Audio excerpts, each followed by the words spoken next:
What's up everyone, OJ here, and welcome to my first Facecam video in quite some time. It's been a while, and the reason why I haven't done any in so long is because I just didn't feel like it. But now we're doing some, here I am. But remember, you can always catch my face live on stream 6 days out of the week right here on my YouTube channel, PlayerEssence. I stream all the time, so enable those notifications. Click that like button, all right? Click that like button and make sure you share the video to your friends. But anyway, we've got stuff to go over here, guys, and I want to talk about some Monolith Soft stuff because there has been some new information that has came out when it comes to rumors. You guys love rumors, don't you? And there's been some new information. Monolith Soft, their website, going down for maintenance. At a very interesting time. So shout outs to everyone who brought this to my attention. My boy Rogers Base, he put this up first where I could see it. Also Stealth talked about this on Twitter. Both great content creators. Go check them out. They're awesome. Have them on the channel before. But yeah, they're great people. So Rogers Base put this out on Twitter.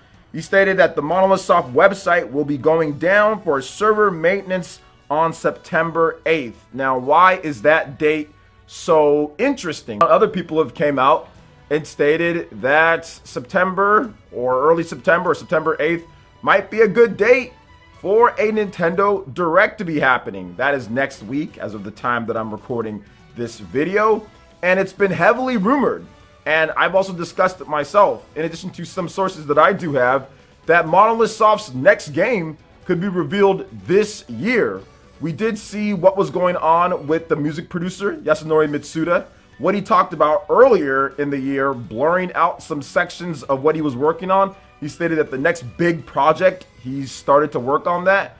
We all know, or if you don't know, you're going to know right now at this point, that music for big games is usually done once the game is over with, because the developers or the producers have to see all the scenes and how things play out, so they can put together compositions and score for that. Yasunori Mitsuda is a longtime Xenoblade music producer. He recently also did another composition or music pieces with another group that had been involved with Xenoblade music. Plus, we also have the reports from Imran Khan over there. I have my own sources as well that are all stating that Monolith Soft's next project will be a Xenoblade game, and it has a good opportunity or chance to be revealed this year. So everything's kind of falling into place with this maintenance, and maybe they're going to announce their new game.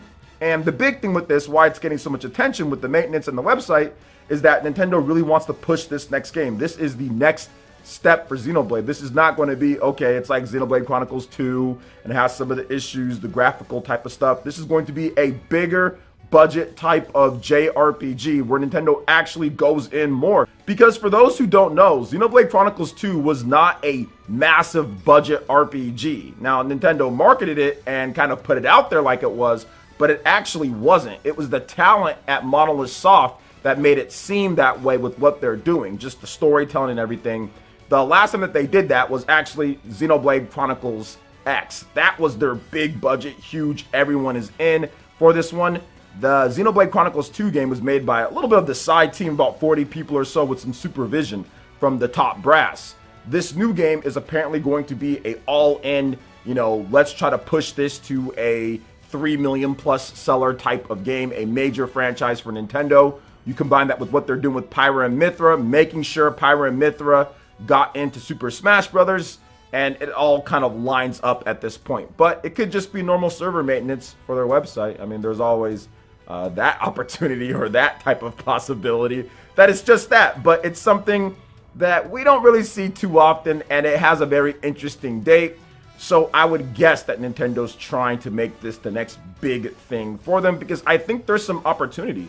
There really is some opportunity with Nintendo to grow their action RPG portfolio, and that would be great if they started off with Xenoblade. Monolith Soft knows what they're doing, so we'll see what happens with this, and we'll see if there's actually a Nintendo Direct that goes down on September 8th or next week, or people are speculating that it's going to be sometime in September. Therefore, you guys know that Nintendo will make it October. So we'll see what happens though. But what are your thoughts on this when it comes to Monolith Soft, and also what's going on with the maintenance and a potential Nintendo Direct, which we've discussed in September?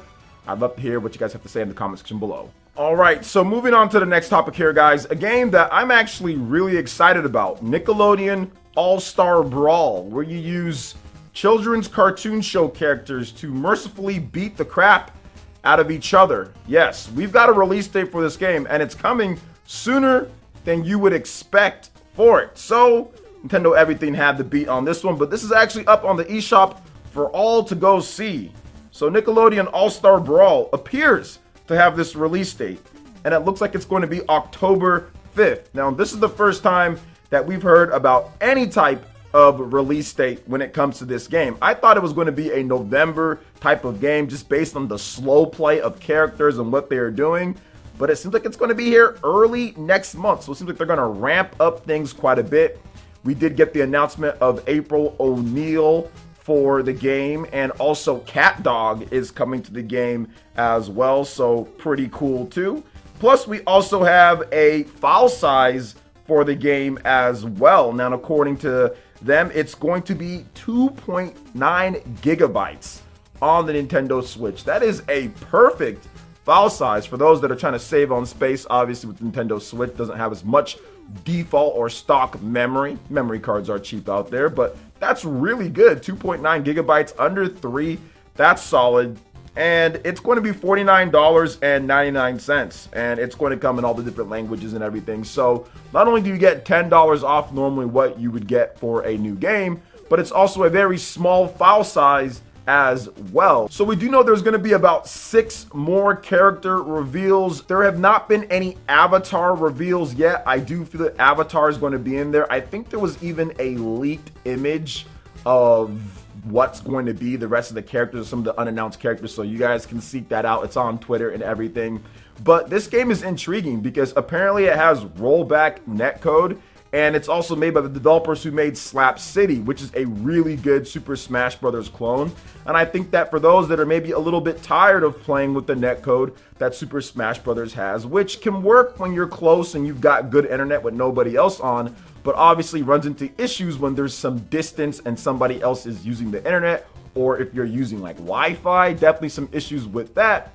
The rollback netcode could help out with that. So if you want to play a Smash Brothers type of experience with your favorite Nickelodeon characters growing up, this can be a game for you. Now, I'm extremely interested in this game. I love the Super Smash Brothers formula. I've played Smash Brothers since it came out like 20 plus years ago. I've played every single one. I bought every Smash Brothers day one with the exception of Smash 64 because at the time I couldn't afford it, but I definitely got it when I could. But ever since then, with Melee, also with Brawl, Smash 4 on the 3DS and the Wii U, and of course Smash Ultimate, I have been hooked. So any other type of game that can come in and provide a great Smash Brothers style experience, I am down for it, and this game looks like it's going to be pretty solid. Heck, they're even putting out move lists on Twitter. SpongeBob has an imaginary clap. I mean, imagine that, right? Like, imaginary clap with the rainbow, man. I mean, that's just absolutely incredible. So they're having a bit of fun with it. They're adding some cool characters in there,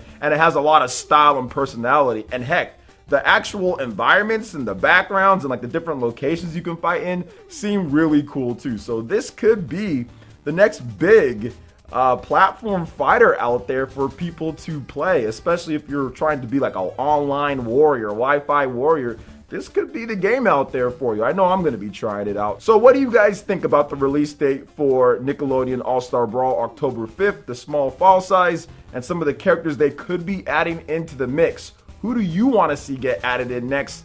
Let me know your thoughts in the comment section below. All right, and moving on to the final topic here. We have a very interesting partnership, a very unexpected partnership, but you know what? It's happening here. And I didn't understand exactly what was going on when I first saw this last night or whenever I looked at it. But of course, shout outs to my man Stealth once again for breaking down everything that's going on. I had an idea, but now we have a clearer picture because we did hear about this relationship between Nintendo and Forever Entertainment, which Forever Entertainment has been, I guess, securing a lot of high profile clients. Square Enix as well is in with Forever Entertainment, and they don't necessarily have the best, I would say, track record with fans out there when it comes to some of the products that they've released.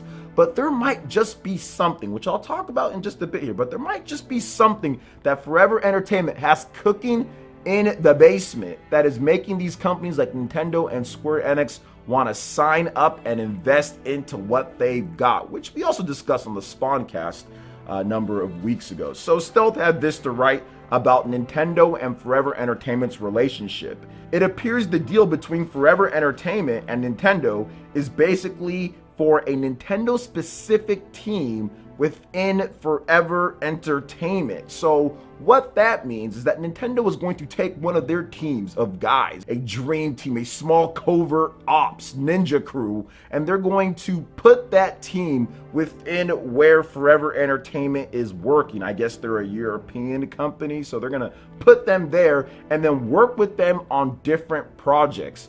This has the potential to be massive here, guys, because Forever Entertainment's, I would say, specialty is, I guess, or somewhat specialty, would be bringing back some of the old style games and making some of those old school games and bringing them to modern platforms. So people are wondering, because of the quality that Forever Entertainment has put out over the years, like, why would Nintendo and Square Enix link up with these people? So my guess is that Forever Entertainment has some type of proprietary tech or has some type of thing they can do to where they can take old code or old games and they can remaster them, or they can bring them back in an efficient, cheap, and nice way to where it can be presentable enough for fans of those old school franchises. There's no other reason why Nintendo would spend this type of money, which I don't know if it's like a big money. It's probably not super huge or anything, but Nintendo's very cautious about these type of partnerships. And to say that they're going to take a team and implant them within Forever Entertainment, there has to be something. There is some golden ticket, some key. There is something that is going on that's causing this. So that would be my guess. Proprietary tech, a way to take old school games, remaster them, or take old IP, bring them back in an efficient way at a cheap cost to keep the fans happy. Almost like how Nintendo went to Way Forward, or maybe even Way Forward went to Nintendo and said, hey, we can do Advance Wars, or hey, work on Advance Wars and bring it back. Obviously, it's not the biggest budget type of game, but the fans of the franchise seem very happy with that style or that quality of games. So could we see more of that style with Nintendo's older games? I think it's very possible with this deal with Forever Entertainment, but we're going to have to wait and see on that. But what are your thoughts on all the different topics here, from Facecam, Nintendo, to everything else that we discussed? I'd love to hear what you guys have to say. Comment section below. All right, guys, that wraps it up for this video here. Thank you so much for watching. Please make sure you hit that like button. Once again, subscribe if you're someone new, share the video if you can, and check out the link in the description if you want to help out the channel and become a cool channel member. Once again, thank you for watching, and we'll see you for the next video. Peace.